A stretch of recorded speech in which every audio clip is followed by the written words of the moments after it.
бесеу, алтау және де жетеу.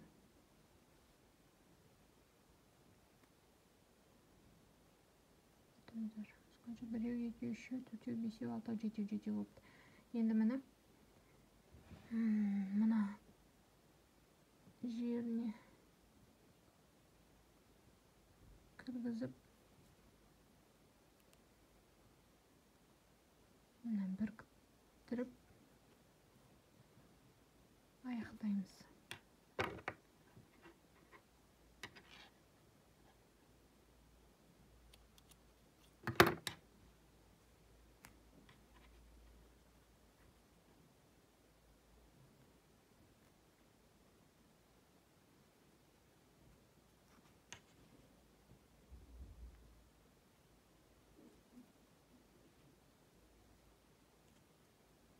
Бір-екі рет тоқып жібереміз да, ілмек аламыз да.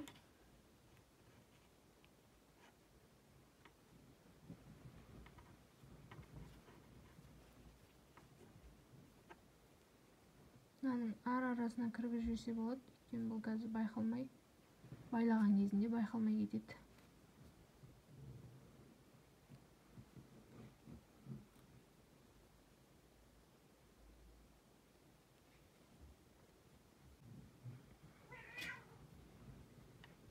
Міне енді әлі осымен орамал аяқталған жоқ. Мына жіпті аламыз да, чтобы сөгіліп кетпей үшін осылайынан тартып жақсылап. Кейіннен мына біз мына оң терісін ажыратып алыңыздар. Сол ажыратқаннан кейін мына ұшына кіргізіп мына аласыздар да, мына жіпті бірге тоқып жібересіздер. Осы ілмектен біреу, міне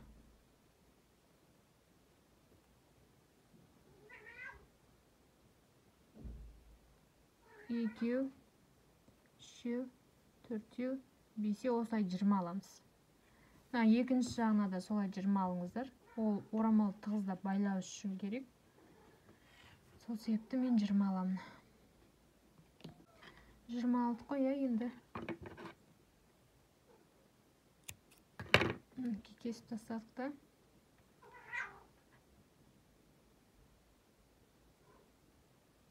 Былайынан айландырып кіргізіп жіберсеңіздер болады. Кіргізбесеңіздер де болады. Өздеріңіздің таңдауларыңызға байланысты.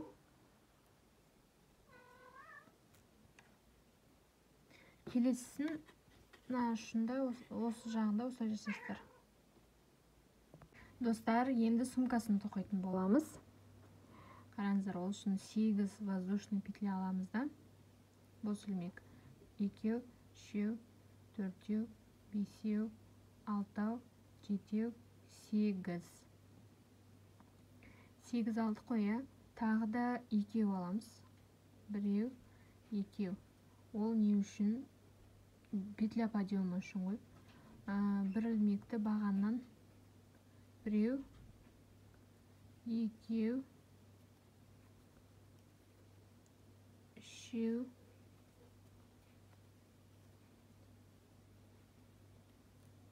4, 5, 6,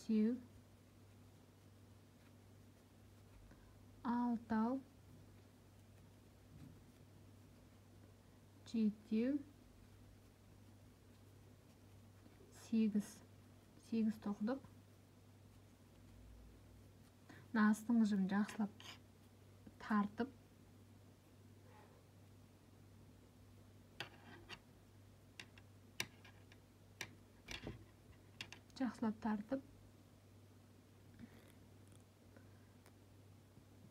мына жерге кіргізіп жібереміз.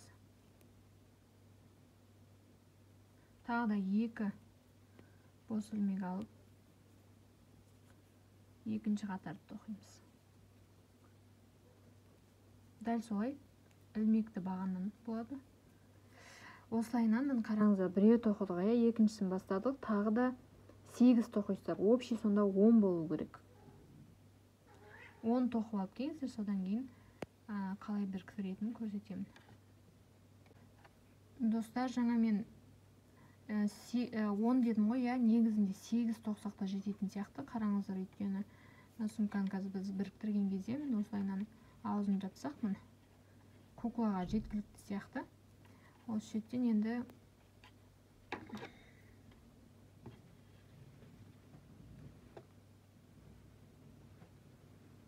где-то осылайынан қырқамыз.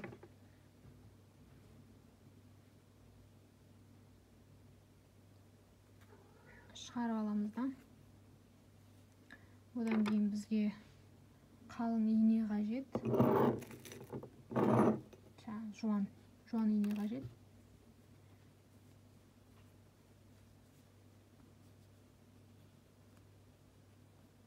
Осылайынан.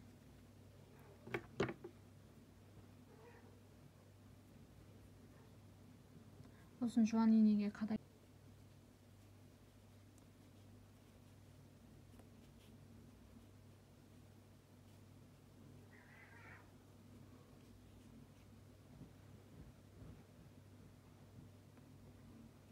Жіпті алып, мына жерге кіргіземіз. Одан кейін келестен үшеуінің бірақ басын аламыз.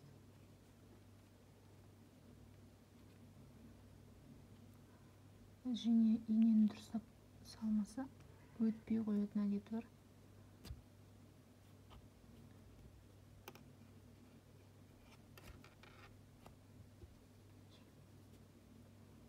Тағы да мына жеріне кіргізіп,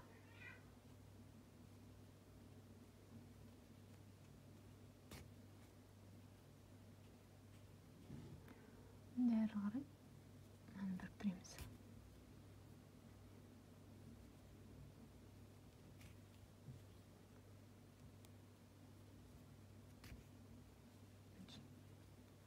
Бір жағын біріктірдік. Енді келесі жағын біріктіретін боламыз. Ол үшін жіпті алып,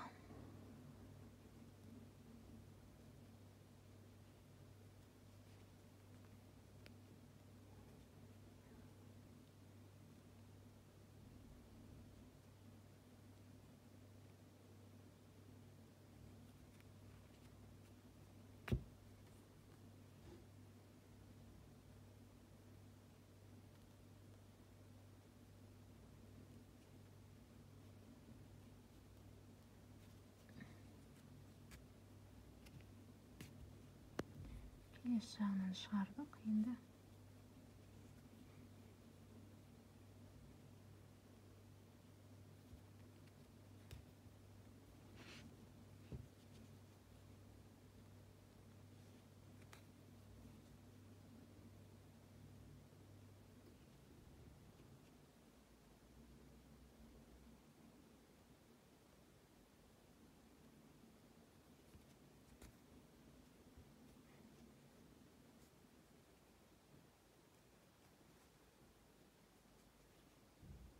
екі жағын бірдей қылуға тырысыңыздар.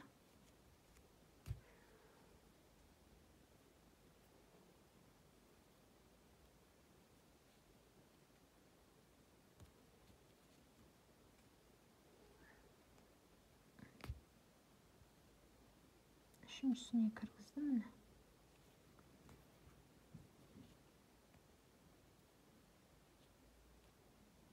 Бастарын бірге біріктіріп, мінекей. Осы жерден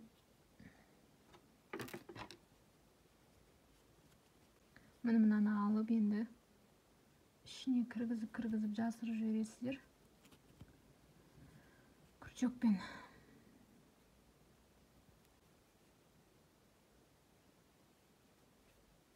Осылайынан бұрап қырып тастасаңыздар болады. Мінекей, сумкамыз аяқталды. Енді осының бауын жасайтын боламыз. Ол үшін бір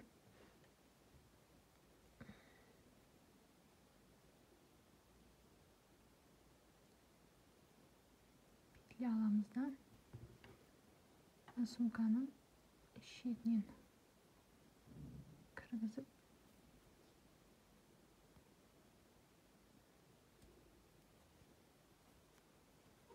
біреу, екеу, үшеу, төртеу, бесеу, алтау, жетеу, 8, 9, 10, 11, 12, 13, 14, 15, 16, 17, 18, 19, 20, 21, 22, 23, 24, 25, 26, 27, 8, 29, 30, 1, 32, 33, 34, 35. 35, ya. Çok az болып сияқты тағы да 5 өстейік. 36, 37, 38, 39, 40. 40 бос ілмек алдық. Енді осы 40 бос ілмекті желмен біріктіреміз.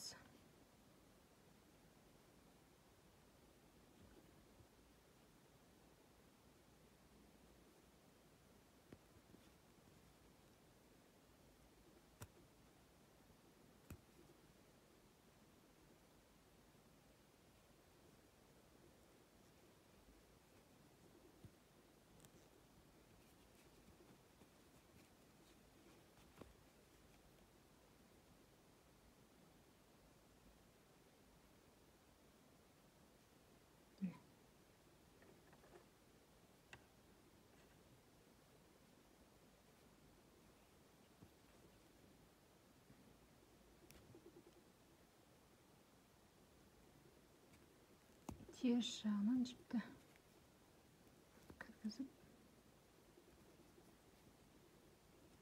тоқып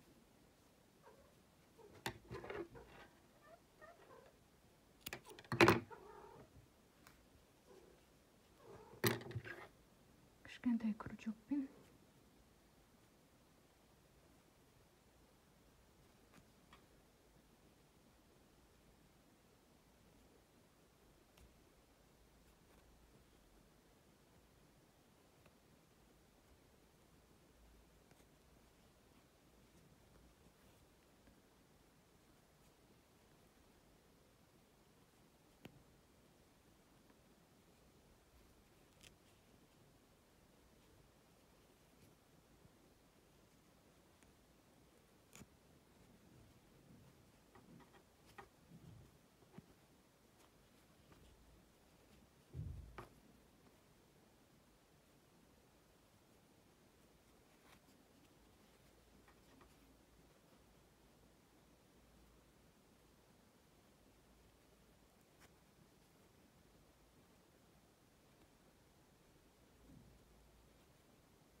ішкі жағына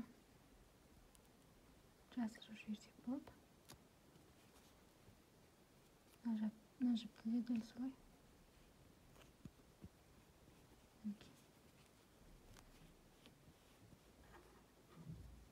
Сумка болып шықты.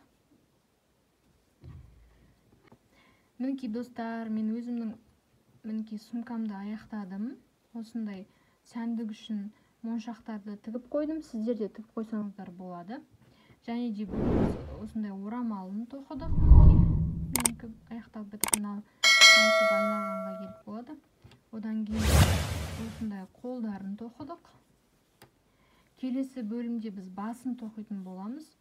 Және де уже денесінің жаңағы осы бөліктерін біріктіретін боламыз.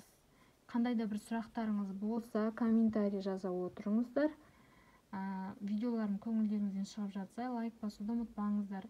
Келесі бөлімде кездескенше сау болыңыздар.